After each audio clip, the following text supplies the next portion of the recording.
जैसा कि आपको पता है 2 अक्टूबर 2022 से जन सुराज अभियान के तहत जो हम लोगों ने पदयात्रा शुरू की है उसके करीब करीब अब 18 महीने होने को आ गए हैं। 2 मार्च को 18 महीने हो जाएगा।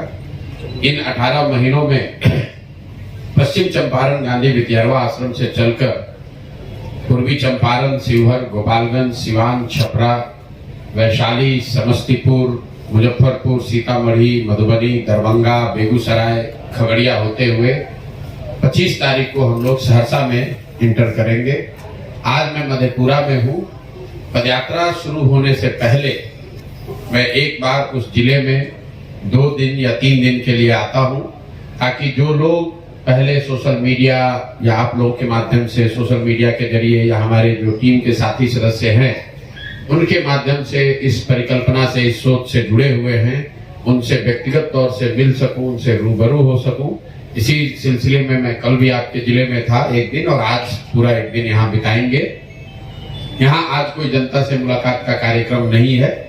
जो लोग हमारे इस व्यवस्था, इस जन सुराज की परिकल्पना से जुड़े हुए हैं, चाहे वो यूथ क्लब के हों या इसके ब्लॉक कमेटी के सदस्य हैं, उन लोगों से आज मुलाकात करेंगे, ताकि जब पदयात्रा यहाँ मार्च के मध्य में जब हम लोग पहुंचेंगे तो लोगों को एक जानकारी समझ हो सके कि वो किसके साथ जुड़े हैं, उनके मन के जो प्रश्न हैं, सवाल हैं, उसका जवाब दे सके। उसी संदर्भ में मैं यहाँ आया हूँ, तो आज आपसे बातचीत भी हो रही है।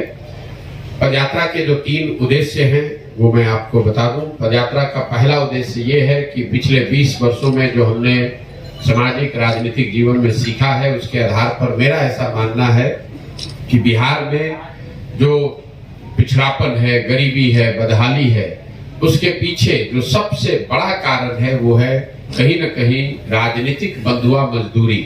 चाहे वो जात के नाम पर बंधुआ मजदूरी है या धर्म के नाम पर है या लालू जी के डर से भाजपा को, भाजपा के डर से लालू जी को। ऐसा इसलिए मैं कह रहा हूं क्योंकि जो मैंने जो अनुभव किया है, ऐसा नहीं है कि लोगों को ये पता नहीं है कि यहाँ गरीबी है, भ्रष्टाचार है, रोजगार नहीं है। लोगों को अपनी परेशानियों के बारे में बखूबी जानकारी है। कैसे नहीं होगी? वो कष्ट भोग रहे हैं, तो वो तो उनको जानकारी है कि उनके इलाके की, उनके क्षेत्र की, उनके बच्चों के, उनके परिवार के लिए समस्या क्या है। उनको ये भी मालूम है कि ये समस्या क्यों है। उनको ये मालूम है कि जो यहाँ की सरकार है, जो नेता है, वो काम नहीं करते हैं। लेकिन समस्या ये है कि इन सारी समस्याओं के, परेशानियों को झेलने के बाद भी जब लोग वोट करने जाते हैं तो पिछले 30-35 वर्षों में बिहार में वोट मूलतः 4 ही मुद्दों पर पड़ा है।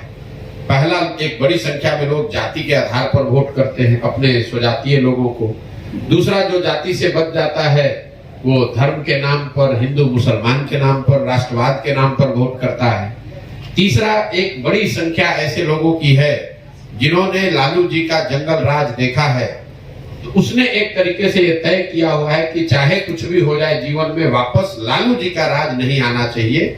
उसको लालू जी के राज का डर इतना है कि जिन सांसदों को, विधायक को नहीं पसंद करता है, चुनाव के समय में लालटेन के डर से जाकर उसी को वोट करता है। और चौथा, यहाँ जो मुस्लिम तबका है जिसकी आबादी करीब करीब 18 से 20% है, मुसलमान जो है वो आंख बंद करके बंधुआ मजदूर बनकर लालटेन को पिछले 30-32 वर्षों से वोट कर रहा है। इसलिए नहीं कि वो लालू जी को पसंद करता है, इसलिए नहीं कि लालटेन ने, राजद ने उनके लिए कुछ काम किया है या मुसलमानों का कोई भलाई हो गया है। वो इसलिए वोट करता है कि वो भाजपा को वोट कर नहीं सकता है और उसके बाद दूसरा, तीसरा कोई विकल्प नहीं है।